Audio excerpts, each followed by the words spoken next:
used by this government for fuel subsidy. Not their fault in any way. After all, they did remove subsidy, and then some people went on strike, and then there was all of the noise. So let's give it to them.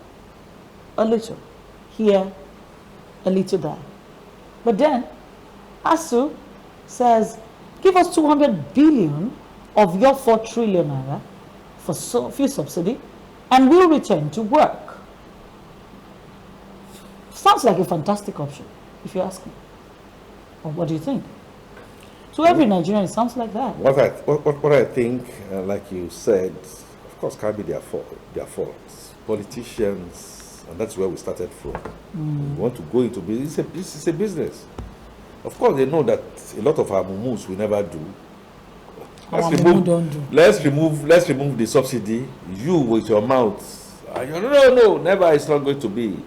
And so we remained of same. And then we played into their hands, pure and simple.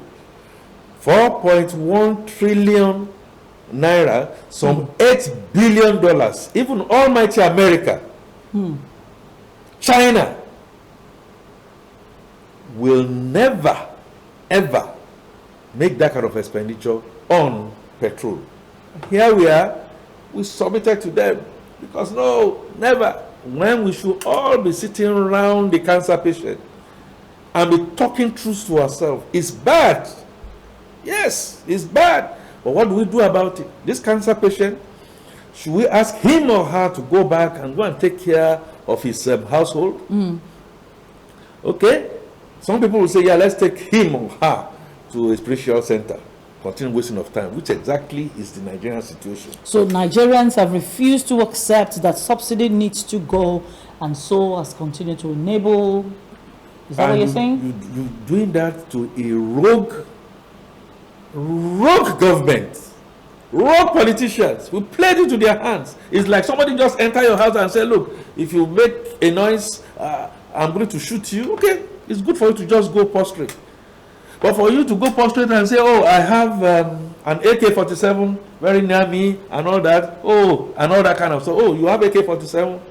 I'm the armed robber to the teeth. That's what Nigeria has done.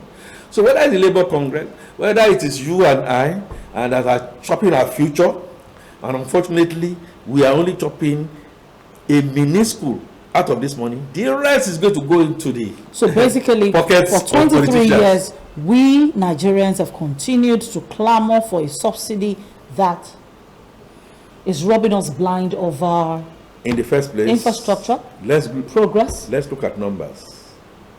How much do we consume? Can anybody give us that number? Why are we consuming what we are consuming? What about all the smuggling? What about all the leakages? What is going on? What about the ones that are taken to Togo? They've stolen us. Republic of Benin. They've stolen us blind. Then they come back and say, "Oh, sorry, whatever." It is. I don't go agree. I don't go agree. We all need to sit around the table and talk truths to ourselves. I know a couple of people are saying, "Well, they are chopping their own, so let me chop my own." You chop your own and you forget your future. You forget. Like ASUU is saying, it sounds to common sense. What ASUU is doing to compute that out of these monies, more than what they are asking for is going to go into private pockets anyway.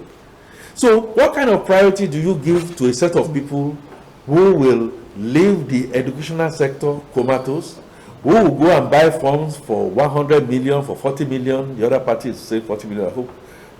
They too will jack their own. No, don't worry. They said 40 million for just the nomination form. Don't forget that it's indication of interest. There are 2 forms.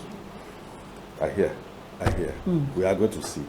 What kind of priorities do you give to a set of people that under our kuru eyes, COVID-19 came, we went flat down, our medical doctors, our nurses are voting with their legs. Every aspect of our economy is either going on strike or is in stark darkness. They see it. They know we see it. So the onus is on us. So I change it round from what Charlie Boy said, our mumu don't do.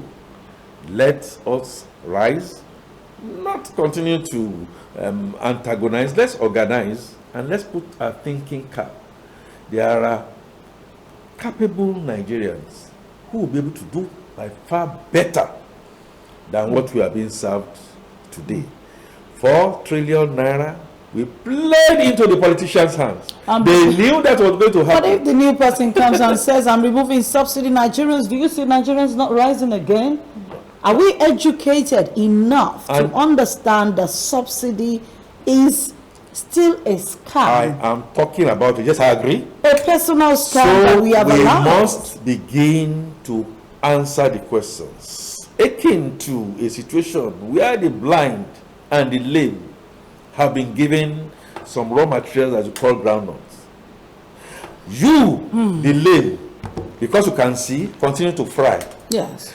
Me, the blind, I can't fry, but when I see you whistling, I know the groundnut is not going down your mouth. So trust now becomes an issue. So I know what was produced.